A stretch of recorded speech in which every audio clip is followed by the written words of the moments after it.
los demás casos es compatible.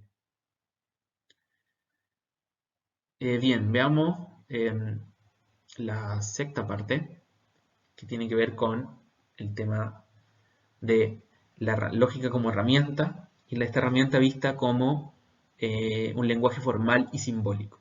¿Qué quiere decir esto? Veamos las nociones de forma, validez y cálculo. ¿Por qué queremos desarrollar esta idea? Porque hasta ahora hemos estado usando nuestra intuición para distinguir razonamientos válidos e inválidos. O hemos usado gráficos que nos ayudan a nuestra intuición para distinguir razonamientos válidos de inválidos. Pero dijimos que esto se debe, la validez o la invalidez se debe en virtud a la forma, pero no hemos definido todavía qué constituye la forma de un razonamiento y qué no lo hace. Por otro lado, prometimos que la lógica deductiva sería una herramienta muy buena para distinguir mecánicamente, sin apelar a nuestra intuición, sin depender de nuestra intuición, que a veces falla, como vimos en el caso de las falacias o los argumentos complicados. Prometimos que la lógica iba a ser una herramienta para distinguir razonamientos válidos de razonamiento inválido sin depender de nuestra intuición. Y para esto, para abordar estos tres problemas que nos quedaron pendientes, vamos a entender la herramienta lógica desde dos aristas. Una como un lenguaje simbólico formal o como un cálculo de razonamiento. Vamos a ver que estas dos ideas se complementan. ¿Quién introduce esta idea? Es Leibniz. Gottlob Wilhelm Leibniz. Gottfried Wilhelm Leibniz, perdón.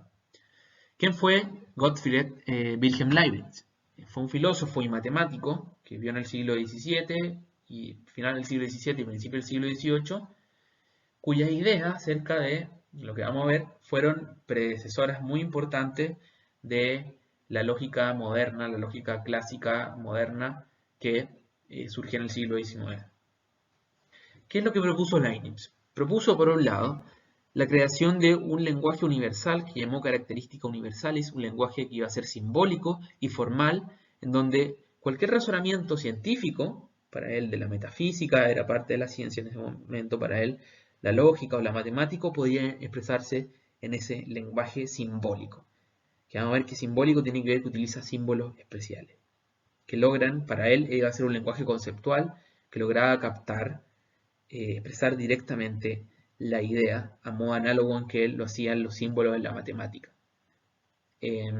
También se propuso el desarrollo de lo que llamó un calculus ratiocinator, que es algo parecido a un algoritmo que aplicaba un lenguaje simbólico, aplicaba la característica universalis, lo que permite es decidir de manera mecánica, de manera en un número finito de pasos, la adecuación o inadecuación, la validez o invalidez, aunque él no utilizaba ese concepto, de los razonamientos.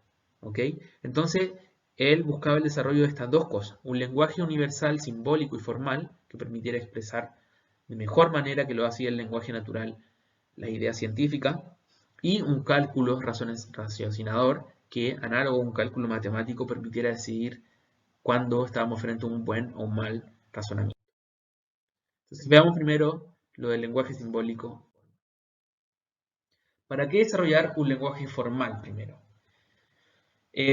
La lógica proposicional, la que vamos a ver, se compone de un lenguaje que está formado por símbolos especiales y es formal en el sentido que deja de lado el contenido, el contexto y otros aspectos que son parte del lenguaje natural. ¿Por qué hace esto? Porque el lenguaje natural es multiuso, sirve para una infinidad de propósitos, para muchos propósitos, para expresar cosas, para dar órdenes, para expresar sentimientos, para hacer ironía, se pueden hacer ironías, se puede jugar con la polisemia, con la ambigüedad, se pueden contar chistes gracias a la polisemia, ¿cierto? Muchos chistes se valen de la ambigüedad de las palabras, etc. Y entre otras cosas, también el lenguaje natural sirve para decir cosas del mundo y para hacer razonamiento. Es decir, sirve para esta cantidad de cosas, no solamente para razonar. Y el problema de esto es que la variedad de usos que observamos acá lastra al lenguaje natural con vaguedad y polisemia, lo cual dificulta la tarea de analizar la validez lógica de los razonamientos. Y es por ese motivo que la lógica ha desarrollado un lenguaje formal con símbolos especiales y reglas de formación, especialmente diseñadas para que se transparente la forma lógica de los razonamientos y nada más que la forma lógica de los razonamientos. ¿Ok? Podemos hacer una analogía en que el lenguaje natural es como una navaja suiza, es decir, es un instrumento espectacular porque sirve para una variedad de propósitos. Puedo cortar madera, sacar corchos, cortar un papel con la tijera, serruchar algo en un rato, limar una uña, atornillar algo, etc. Puedo hacer una variedad de cosas con mi navaja suiza. Pero, precisamente este multiuso lo vuelve mala una navaja suiza, por ejemplo, si quiero hacer un corte de precisión rápido y fácil sobre una madera, más aún si esa madera es gruesa. Para eso es mucho más útil una sierra circular, que no tiene la cantidad de multiusos que tiene la navaja suiza, pero es mucho mejor para el propósito de cortar madera. Bueno, la analogía es bastante buena en relación al lenguaje natural y la lógica. El lenguaje natural sirve una variedad de propósitos, pero precisamente porque sirve una variedad de propósitos, no es tan buena para el propósito específico de analizar la validez de los razonamientos, y la lógica es mucho más propósito específica, no sirve para una multitud de propósitos, pero es mejor para el propósito específico de analizar la validez de un razonamiento.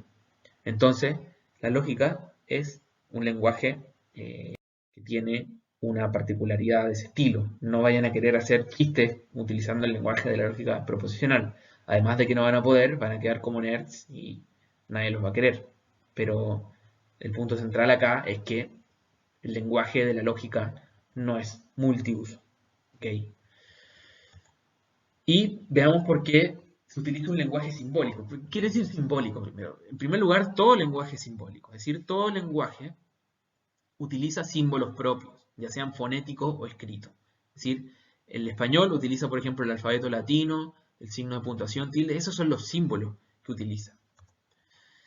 Además de símbolos, los lenguajes, que son la materia prima de un lenguaje, los símbolos básicos, los símbolos, los lenguajes tienen reglas, los lenguajes naturales tienen reglas implícitas que permiten decidir cuándo una expresión forma parte de una categoría de ese lenguaje.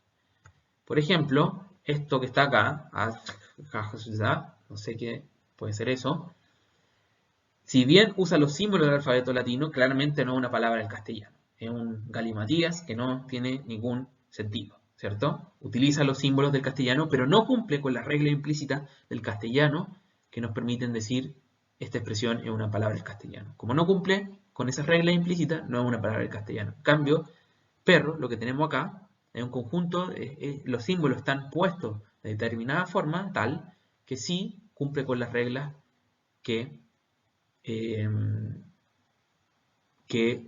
dicen cuando una palabra es una palabra del castellano. Otro ejemplo, en el caso de expresiones más grandes, es decir, andar casa paisano, si viene una secuencia de palabras del castellano, no cumple con las reglas sintácticas necesarias para que se considere una oración el castellano, ¿cierto? Es agramatical, no tiene la sintaxis adecuada para ser considerada un enunciado declarativo. En cambio, decir la casa está pintada de verde, sí cumple con reglas que lo convierten en una expresión gramatical. ¿Por qué muestro esto? Porque, en cierto sentido, la lógica es un lenguaje simbólico como el castellano. Tiene un conjunto de símbolos propios y reglas de formación. Pero tiene sus propios símbolos y sus propias reglas de formación. ¿Y por qué se prefiere un lenguaje que tiene sus propios símbolos y sus propias reglas de formación? Y por eso decimos que es un lenguaje simbólico, porque a pesar de que todos los lenguajes son simbólicos, la lógica tiene símbolos especiales, especialmente que son propios de ese lenguaje y no de otro. ¿Por qué utilizamos este lenguaje especial simbólico? Porque el carácter multiuso de los lenguajes naturales, como dijimos, genera dificultades para el análisis lógico. Entonces, el desarrollo de un lenguaje propósito específico nos permite eliminar, superar estas dificultades. ¿Y cuáles son estas dificultades y motivaciones de la creación de un lenguaje simbólico especial? Una de ellas es, por ejemplo, que distintos enunciados pueden expresar una misma proposición, como vimos, ¿cierto? Distintos enunciados del lenguaje natural pueden expresar exactamente la misma proposición. O también vimos que una misma proposición puede expresar un mismo enunciado puede expresar distintas proposiciones en distintos contextos. Otra razón es que una conectiva lógica, que vamos a ver en la próxima clase, pueden expresarse con distintas palabras, ¿ok? O una misma palabra puede expresar distintas conectivas lógicas. Entonces no hay una relación 1 a 1 entre las palabras del castellano y las conectivas lógicas. Y como vamos a ver, una parte central de la forma que identifica la lógica proposicional son precisamente las conectivas lógicas. Y si nuestro lenguaje utiliza distintas palabras para expresar una misma conectiva lógica, genera problemas, ¿cierto? Genera una ambigüedad que tenemos que resolver apelando a nuestra intuición, y precisamente lo que no queremos es apelar a nuestra intuición, que a veces falla o a veces es limitada. En tercer lugar, el contenido designativo de los términos del lenguaje natural es irrelevante para el análisis de la forma lógica. Y el cuarto motivo, más que una dificultad, es una motivación, que es el siguiente, y es el central, lo vamos a ver más en detalle. Un lenguaje simbólico apropiado, bien hecho, permite la operatoria de un cálculo lógico. ¿Okay? No todo lenguaje admite un cálculo bueno. Y por ello mismo el lenguaje de la lógica, el lenguaje simbólico especial de la lógica proposicional, una de sus motivaciones es permitir este cálculo lógico. Hemos hablado mucho de la forma lógica y precisemos un poco qué va a ser la forma lógica. La respuesta a esta pregunta, ¿qué es la forma lógica de los razonamientos?, es parte de la teoría que está implícita y que da lugar a la lógica como herramienta. Es decir, los grandes lógicos precisamente lo que fueron fue proponer, bueno, estos elementos que están acá son parte de la forma lógica y estos otros no. Y argumentar ello en base a qué, cuál es una de las cosas que permite decir que esta es una buena teoría lógica. Bueno, lograr distinguir todo lo que en el lenguaje natural no sea parte, lo que no sea parte de los términos designativos y lo que sea relevante para que una conclusión necesariamente preserve la verdad de las premisas, es decir, lo que no es parte del contenido designativo y lo que es relevante para que la conclusión necesariamente preserve la verdad de las premisas, todos esos elementos vamos a incluirlos en la forma lógica. Para eso tenemos que identificar los razonamientos en donde creemos que hay una necesaria preservación de la verdad. Y eso también va a ser una decisión. Entonces, no podemos definir en general qué es la forma lógica, tenemos que entrar en detalle en la propuesta de una lógica particular. Pero todas ellas lo que hacen es proponer que tales aspectos del lenguaje, tales aspectos de los razonamientos, son los que están involucrados en el acto de necesaria preservación de la verdad en virtud de la forma. En base a ello, bueno, en base a qué aspectos del lenguaje se propongan como tales, van a haber distintas lógicas. Nosotros vamos a ver la lógica clásica proposicional o lógica de orden cero, se denomina de esas dos formas, que tiene algunas características en cuanto a la decisión de forma lógica. Proposicional primero, ¿por qué se llama proposicional? Porque la forma interna de las proposiciones no se analiza. Quiere decir que la proposición es la unidad, la proposición atómica, vamos a ver, hay proposiciones moleculares, es la unidad básica, unidad mínima de análisis. ¿Ok? Por eso se llama lógica proposicional, porque no analiza el interior de las proposiciones. En segundo lugar, esta lógica, estamos explicitando la forma que se hace clara. La semántica de esta lógica admite solamente dos valores de verdad, es bivalente. Esa es otra característica de la lógica proposicional y también de otras lógicas, pero hay otras lógicas que no son bivalentes. Hay lógicas polivalentes que admiten más de dos valores de verdad. Otra característica de la lógica clásica, en general, es que se preocupa y analiza solamente conectivas funcionales veritativas. ¿Qué quiere decir? Que son conectivas que operan como funciones. Y ya vamos a ver qué significa eso, pero hay conectivas que no son funcionales veritativas, que no son analizadas dentro de la forma de los razonamientos en la lógica proposicional clásica. Y en cuarto lugar, es una lógica extensional, que solamente tiene en cuenta cómo incide la validez de los razonamientos, la capacidad del lenguaje para designar cosas. No tiene en cuenta el hecho de que una misma cosa se pueda designar de formas diferentes. Por ejemplo, cuando hablamos de Clark Kent y Superman, bueno, eso es un aspecto no extensional, es un aspecto intencional. ¿Por qué? Porque Clark Kent y Superman son palabras que designan la misma cosa, el mismo referente, pero lo hacen de formas distintas. Eso no entra dentro de las lógicas extensionales.